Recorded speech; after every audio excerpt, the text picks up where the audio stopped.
Dando início à sessão do Pleno do Tribunal Regional Eleitoral, inicialmente saúdo aos eminentes colegas,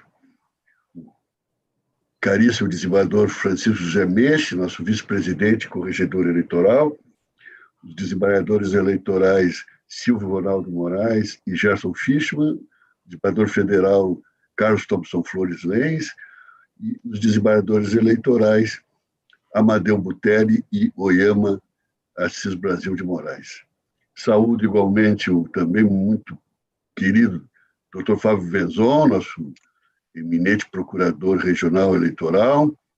Saúdo aos advogados que vão atuar nessa sessão, doutores Renzo Thomas e Cláudio Cunha. Saudação muito especial ao Dr. Rogério Vargas, em nome de quem saúdo a todos os nossos funcionários.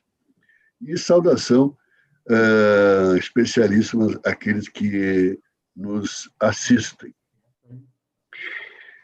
E antes de passar aos julgamentos, eu faço uma comunicação à Corte, até porque merece a maior divulgação. Dia 30 de junho, às 11 horas, teremos a palestra do ministro Jobim sobre sistemas eleitorais.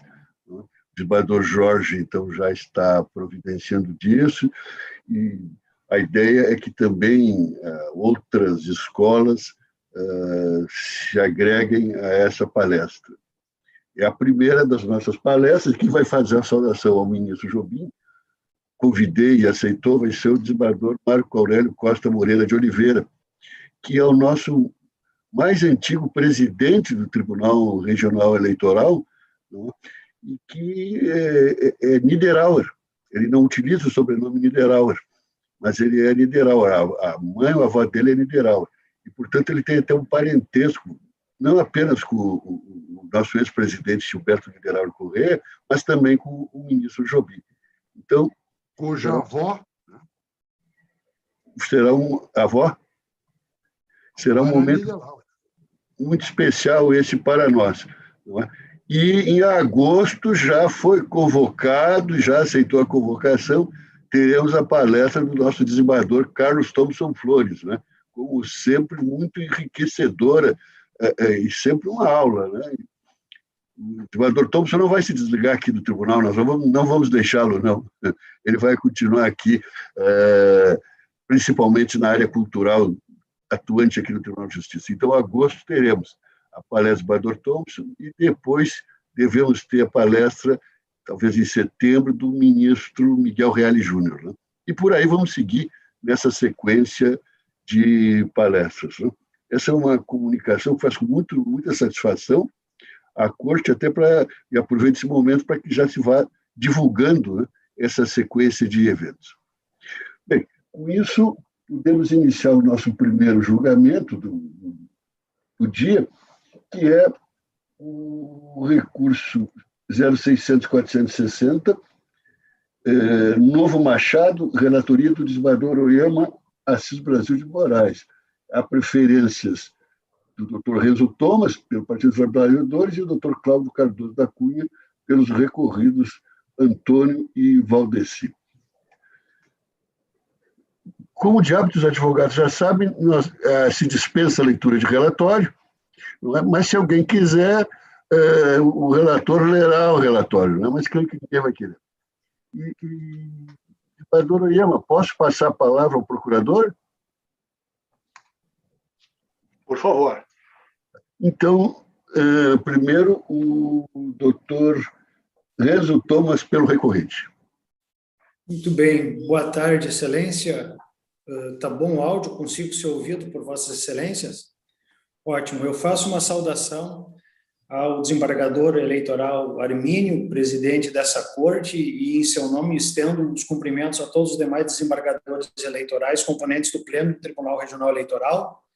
Faço uma saudação também ao procurador regional eleitoral, ao secretário dessa corte, e estendendo a ele os cumprimentos também a todos os servidores. Faço uma saudação ao colega Dr. Cláudio, também para a tribuna logo após a mim, fazendo então uma saudação a toda a classe dos advogados e também uma saudação às partes e às pessoas que nos acompanham nessa sessão pública.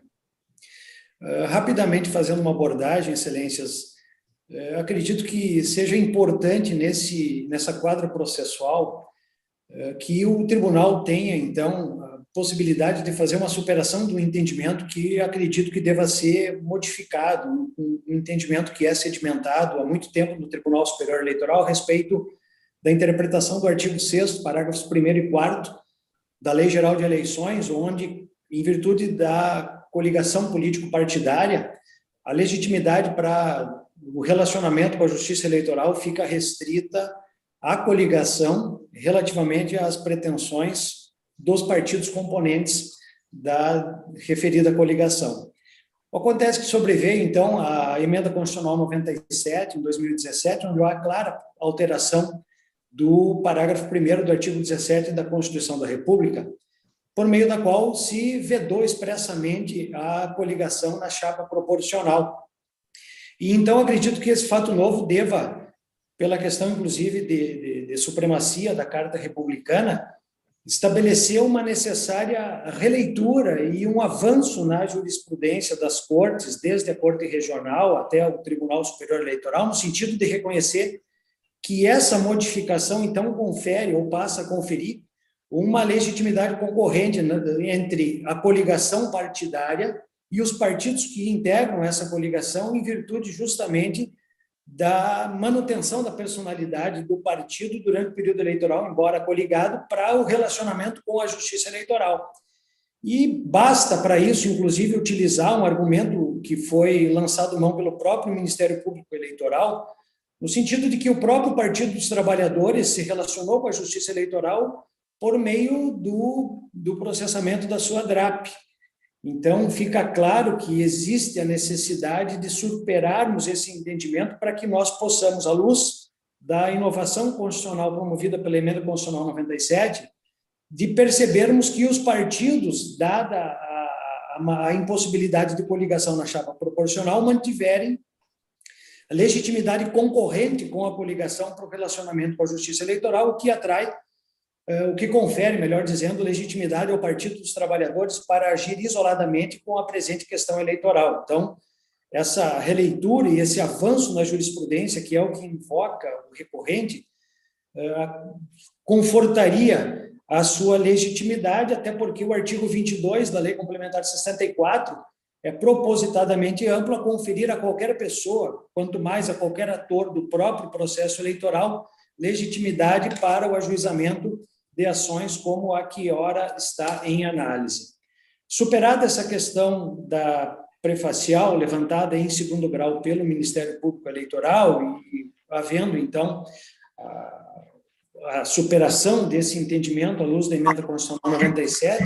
Doutor Renzo, quem sabe apreciamos a questão da prefacial, né? Se for superada, depois seguimos o mérito, né? A senhoria já encerrou a prefacial? Com certeza. Então, passo a palavra sobre a prefacial, doutor Cláudio Cunha. Senhor presidente, demais julgadores, representante do Ministério Público, colegas advogados, uma saudação especial ao doutor Thomas, servidores da Justiça Eleitoral. Eu, assim, para a questão de segurança jurídica, né, de valorização da jurisprudência, estamos na mesma linha do Ministério Público Eleitoral e para abreviar essa questão aí, que já está bem conhecida pelo tribunal, ratificamos, né, a nossa argumentação na linha do Ministério Público Eleitoral. Estamos por encerrada a nossa participação.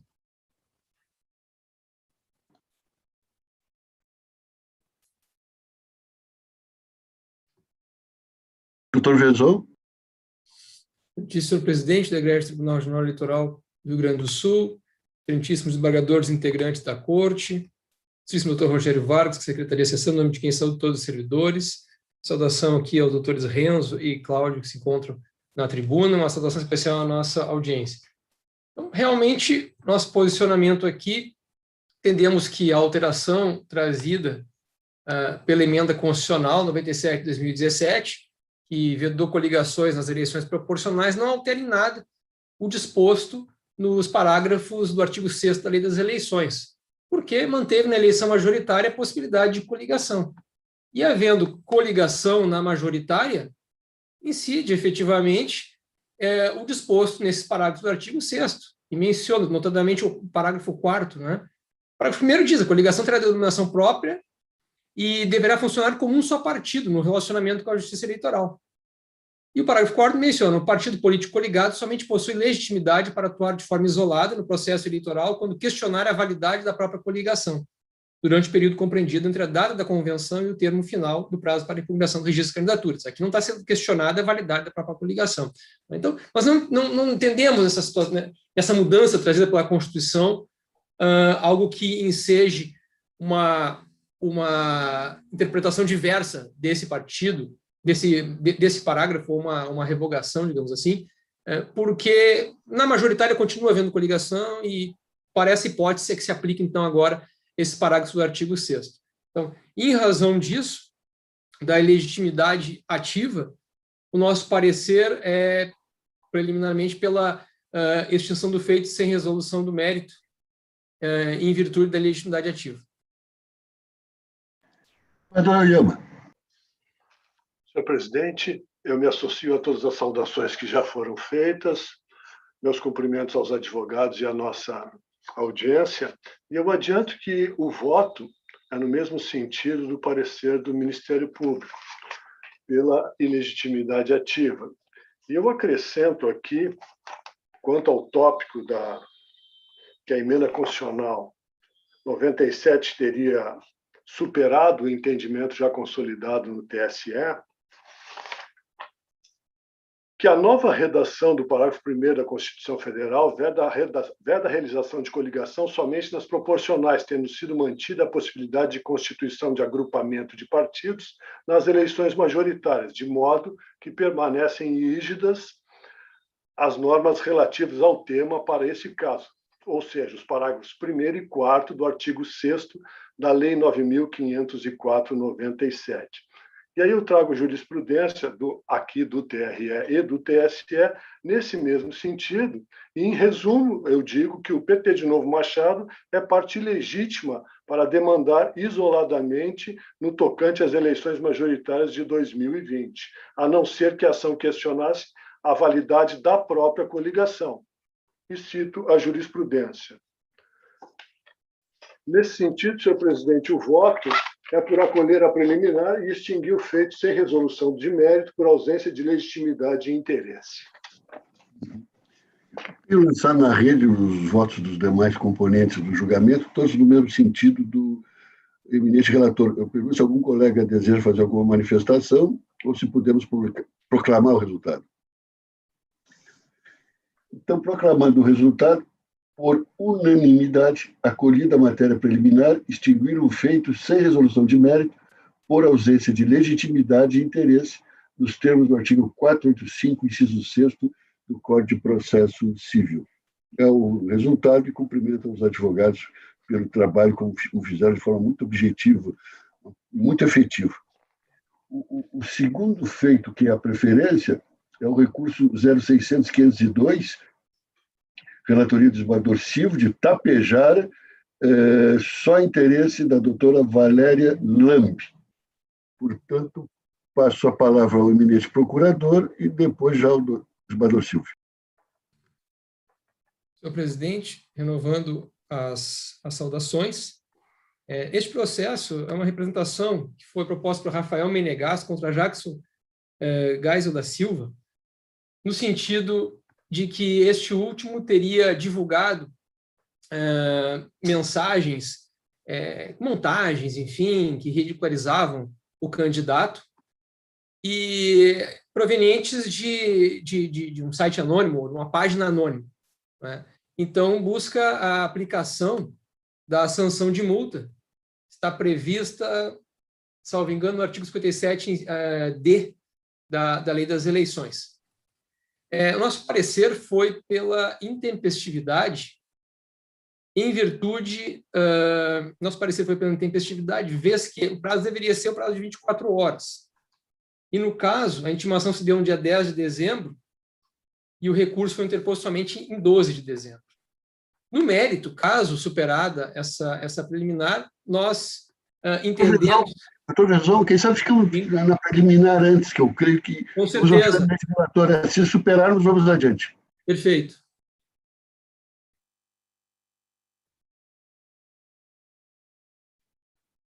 O senhor está sem som, desembargador Silvio. Perdão. Eminente presidente, renovo as saudações já efetuadas por Vossa Excelência e o voto vai exatamente no mesmo sentido do culto procurador eleitoral e estou, então, dizendo que o recurso não deve ser conhecido ante a inobservância do prazo legal da interposição. Então, estou votando pelo não conhecimento do recurso.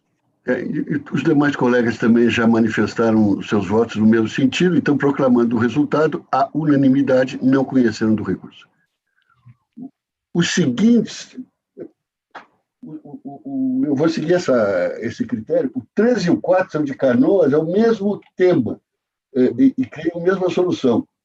São os recursos 0600-244 e 0600-257, relatoria do desembargador Meixa, há alinhamento com o parecer, doutor Venzon, e quem sabe fazemos o julgamento mais simplificado, já com o desembargador Meixa já desde logo proferindo seu voto.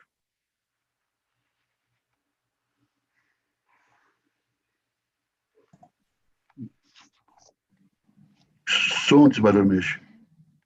Eminente presidente, eminentes colegas, doutor Fábio Venzon, doutor Rogério Vargas, os advogados que estão participando da sessão, servidores, senhoras e senhores. E é exatamente neste alinhamento.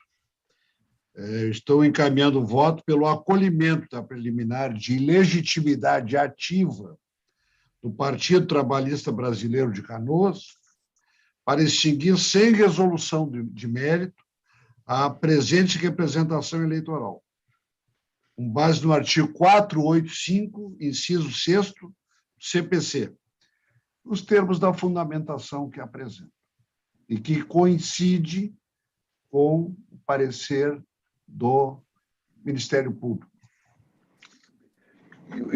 Os votos também já lançados na rede são no mesmo sentido, então, proclamando o resultado do 3, o 600-244, a unanimidade acolher a preliminar de ilegitimidade ativa e extinguir o feito sem resolução de mérito, com base no artigo 485, inciso 6 do CPC.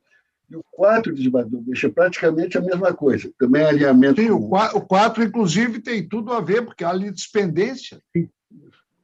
Então, eu estou encaminhando o voto, né, no sentido por extinguir sem resolução de mérito a presente representação eleitoral, também com base no 485, 5º do CPC, nos termos da fundamentação anexa, inclusive citando um precedente aqui do ministro Napoleão Nunes Maia, filho, né, precedente de 7 de novembro de 2017. Perfeito.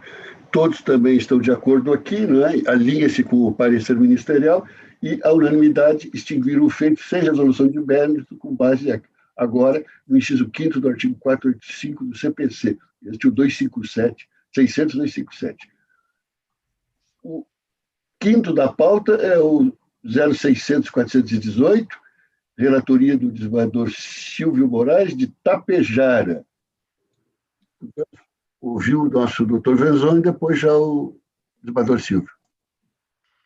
Presidente, o processo referido é o 418? 0600-418. Certo. Esse processo aqui, prestação de contas do candidato vereador Paulo Langaro, do PDT, de Tapejara, eleições de 2020, a sentença desaprovou as contas em virtude da extrapolação do limite de gasto com recursos próprios, aplicando multa em valor correspondente a 30% da quantia em excesso. Foi extrapolado o limite em R$ 1.093,52. A alegação aqui do recorrente alega que o valor da doação estimável não deveria ser incluído, mas nosso argumento aqui no sentido de que sim, deve ser incluído, não, e a jurisprudência é nesse sentido, inclusive essa corte já julgou outros casos, no sentido de que os bens, as doações estimáveis de dinheiro também devem ser incluídas, e até uma questão de igualdade, porque aquele que tem bens seria beneficiado, né, em relação àquele que não tem bens, porque quem não tem um veículo é obrigado a alugar um veículo, e esse aluguel deveria ser contabilizado, e aquele que tivesse um veículo que doasse para a campanha, para poder ser usado, não seria contabilizado, né? Então haveria uma violação até ao princípio da isonomia. Então, em virtude disso, entendemos que há extrapolação e o valor fica superior aos 1.065 que a Corte tem entendido como limite para aprovação com ressalvas, também representando 24,86% das receitas. Então, nosso opinamento é pelo desprovimento do recurso. Doutor Silvio. Eminente presidente, o voto também segue a linha proposta pelo nosso procurador, e a irregularidade representa 24,86% das receitas declaradas. E, com isto, fica inviabilizada a incidência dos princípios da proporcionalidade e da razoabilidade para mitigar a repercussão da falha sobre o conjunto da contabilidade. A penalidade de multa vai ser fixada em 30% da quantia em excesso, com base no artigo 27, parágrafo 1º e 4º da Resolução TSE 23.607/19, que afigura-se razoável, adequada e proporcional à falha verificada e às peculiaridades do caso. Na hipótese, portanto, estou mantendo a sentença e, evidentemente, negando o provimento ao recurso. É como voto. Todos os demais estão de acordo, né? Então, proclamando o resultado, a unanimidade, negar o provimento ao recurso. O sexto da pauta é o 0600-443, relatoria do desembargador Fischmann, de Água Santa. Eu tenho uma anotação aqui de que haveria uma divergência com o parecer, mas se há, é mais formal do que qualquer coisa. Desembargador Fischmann. Presidente, eu não sei se o doutor Fábio retificou o parecer, porque, na verdade, o 443, eu estou encaminhando pelo parcial provimento com recolhimento ao Tesouro, que é uma situação similar que nós julgamos há pouco, em função de uma candidata que era cozinheira, esta é agricultora. Então, ela também havia, no início, declarado que ela fez um autofinanciamento, que é um valor compatível com a renda que ela tira como agricultora. Ela até juntou algumas notas fiscais, mas ela não havia declarado, se eu não me engano, nesse aí. É esse o processo? O 43, é esse mesmo, 443. Eu tenho aqui, como resultado que eu vi, é aprovar as contas com ressalva e afastar o recolhimento ao Tesouro. Que mais ou menos é o que está no parecer, mas... Perdão. É para afastamento, sim. É valor de minuto. É por causa do valor de minuto. Vamos ouvir o doutor Fábio. Acho que se há diferença é muito pequena. Senhor presidente, renovando as situações, nesse caso aqui, é que eu tenho avaliado esses casos em que a pessoa fez doação para a campanha e não declarou nada no registro de bens, nem de nada, né? Caso a caso, de acordo com a eventual comprovação dos autos. Então, tivemos casos em que nós não vimos só vimos alegação e não vimos nenhuma comprovação. Aí, como não teve nenhuma comprovação, aí nós temos opinado, né, que existe a irregularidade. Agora, quando existe uma comprovação, e muitos trazem declaração de rendimentos, né, nesse caso aqui foram trazidos aí pela prestadora documentos que comprovam que ela tem essa atividade rural, agropecuária, né?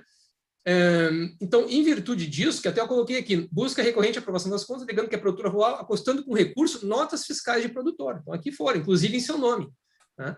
Em que dão conta da produção de leite com vendas. Então, nesse caso aqui, entendemos que restou comprovado. Como restou comprovado, não existe irregularidade. Então, se não existe irregularidade, nós estamos entendendo que... Nosso opinamento aqui, porque ela não declarou no registro bens, mas ela comprova aqui que ela tinha condição. Então, eu não estou vendo aqui nem questão de aprovação com ressalvas, eu estou vendo aqui tão somente o provimento do recurso. Primeiro, a preliminar, né, afastando a preliminar, tinha uma preliminar de nulidade, nós entendemos que não há prejuízo, né, então estamos opinando pelo conhecimento do recurso, rejeição da preliminar citada, e no mérito pelo provimento do recurso para que as contas sejam aprovadas, e afastada a determinação de recolhimento da importância ao Tesouro Nacional. Não, a verdade, senhor presidente, se permite, eu havia ouvidado também que eu estou também encaminhando a rejeição da preliminar, e eu apenas coloquei no voto, mas submeto à apreciação da Corte, aprovação com ressalvas exatamente pelo aspecto que nós temos considerado, quando do registro não ter sido declarado que havia essa receita. Isso apareceu depois. Então, há apenas uma formalidade, mas eu não vejo nenhum problema, já que o próprio Ministério Público encaminha pela aprovação, de superar essa questão meramente formal de que lá no início não havia sido declarado a existência de receita e aprovar sem ressalvas. Aí, né, embora o voto tenha sido encaminhado apenas para aprovar com ressalvas, afastando o recolhimento.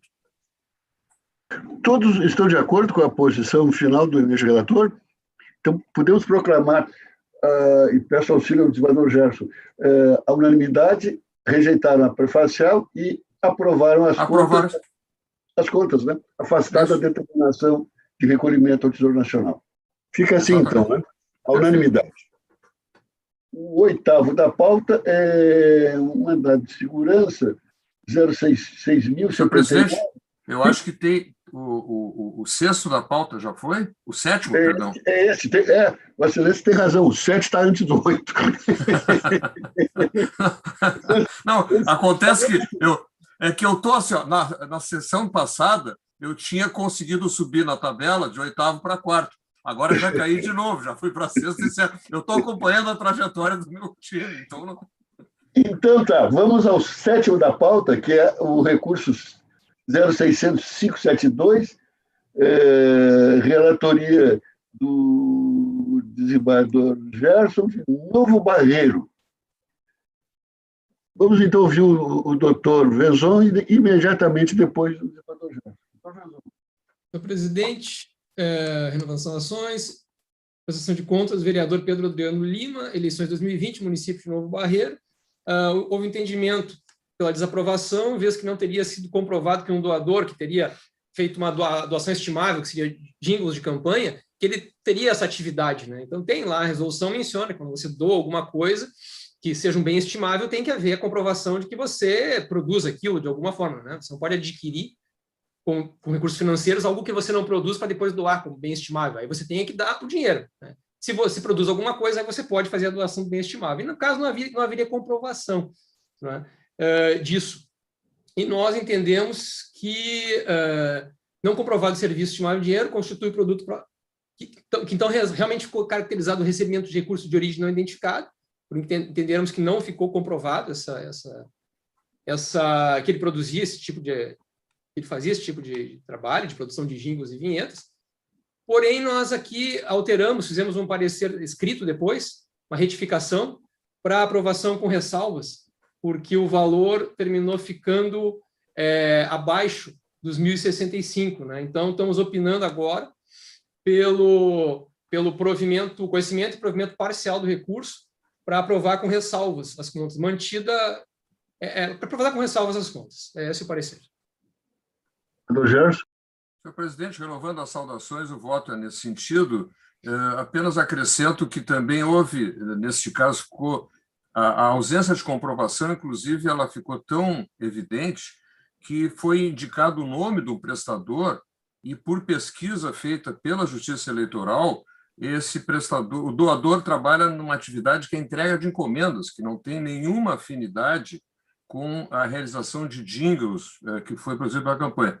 Eu até ouvi, até o jingle é bem interessante, eu ouvi o áudio, ele realmente o vereador tinha o nome de eleitoral Kik, então era um sambinha para o Kik, mas lamentavelmente o Kik aqui não conseguiu comprovar quem é que fez esse jingle, então o voto é nesse sentido, de aprovar com ressalvas, com o recolhimento ao tesouro, porque o valor realmente é bem inferior à doação permitida. Todos estão de acordo com o eminente relator, não? E como o eminente relator falou em sambinha, eu me permito lembrar um programa do José Vasconcelos, em que ele falava sobre o Ari Barroso, que era torcedor doente do Flamengo, né, e narrava as partidas do Flamengo, que era um horror, né? Fez o hino do Flamengo? Sim, e não é o Ari Barroso, não era da IFE, é isso. E no programa de calouros que ele, não sei se na Rádio Nacional que ele comandava, aí chegou o calouro para cantar um sambinha.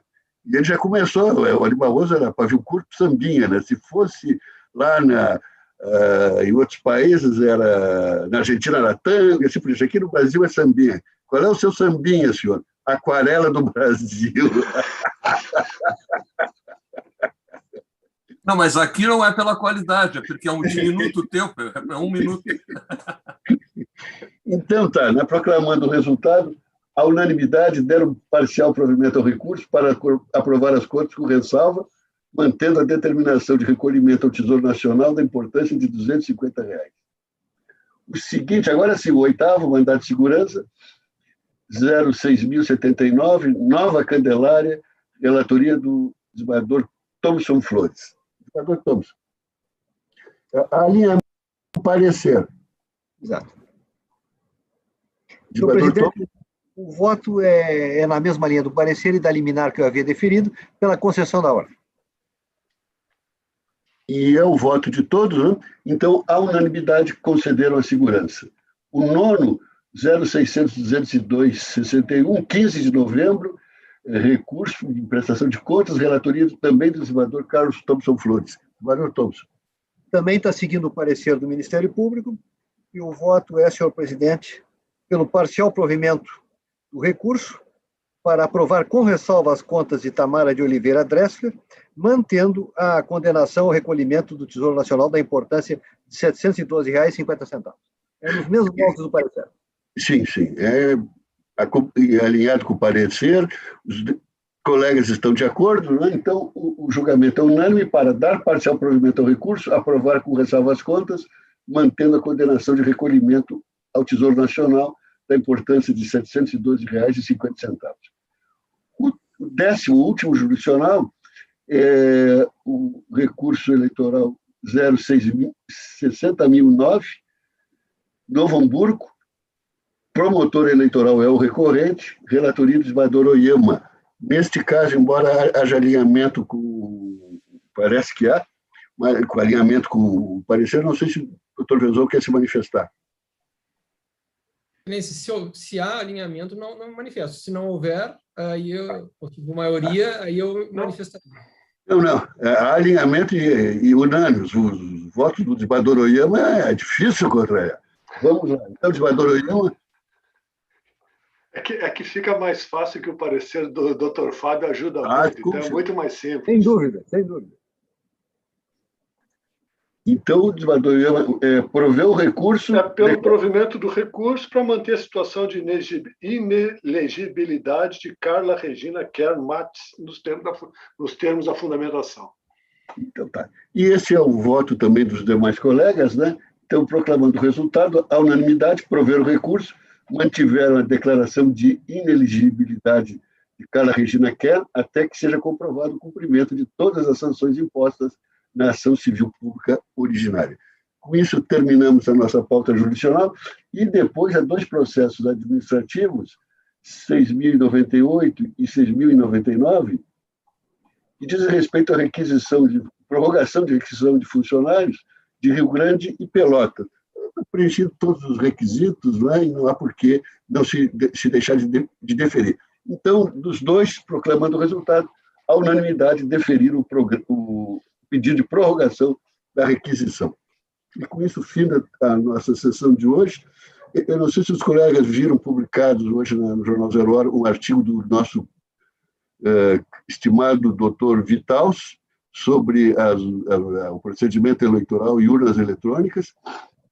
E esse é um dos primeiros artigos que é interesse aqui do TRE e divulgando, não é? Eu creio que é uma luta que nós temos que ter na defesa da legitimidade do processo eleitoral e da atuação da justiça eleitoral e a segurança das urnas eletrônicas. Então, já ficam convidados os colegas que desejarem fazer algum artigo que o façam e podem contar com a colaboração aqui da estrutura do tribunal, das compras, assessorá-los ou ajudá-los em alguma coisa, e para que, paulatinamente, possamos ir publicando esses artigos, né? Essa é uma luta que nós temos que ter para deixar bem informada a opinião pública, né, em face do que está ocorrendo, né? É impressionante a desinformação que está sendo difundida a respeito. Então, os colegas que desejarem ficam já convidados e contem com toda a assessoria do tribunal para auxiliá-los nisso, desde fornecimento de números, fornecimento de como funciona. Acredito que todos conheçam a estrutura do nosso processo de votação, não é? Em defesa tanto da legitimidade do processo eleitoral, a atuação da justiça eleitoral e a segurança e confiabilidade, perdão, da redundância, das urnas eletrônicas. E vamos ver se vamos fazer essa divulgação perante a opinião pública, né, que precisa ser bem informada. Né? Senhor presidente, eu penso que Vossa Excelência, não só pela autoridade do tribunal, mas por sua autoridade intelectual e conhecimento, poderia ser o primeiro a fazer esse artigo, que nós poderíamos ter as suas luzes. Já está no prelo, eu diria. Mas seria bom que pudéssemos, se não mensalmente, irmos colocando, né, um artigo de cada um aqui, dos componentes dessa corte, né? E se está buscando também em outras fontes também esse tipo de redação de artigos e sua difusão. Doutor Roberto, que é da nossa área da informática. Presidente, em razão da tramitação do processo legislativo na Câmara dos Deputados, eu acharia interessante se nós pudéssemos compactar esses artigos, porque isso deverá ser resolvido até fim de setembro. Tá? Uhum. Então, eu acho que seria interessante, ao invés de um mensal, que nós pudéssemos compactar um pouco mais, até por uma questão de espaço. Né? Mas vejam, hoje a matéria foi veiculada em 0 hora. Né? Ali nós temos, normalmente, 3 articulistas. Né?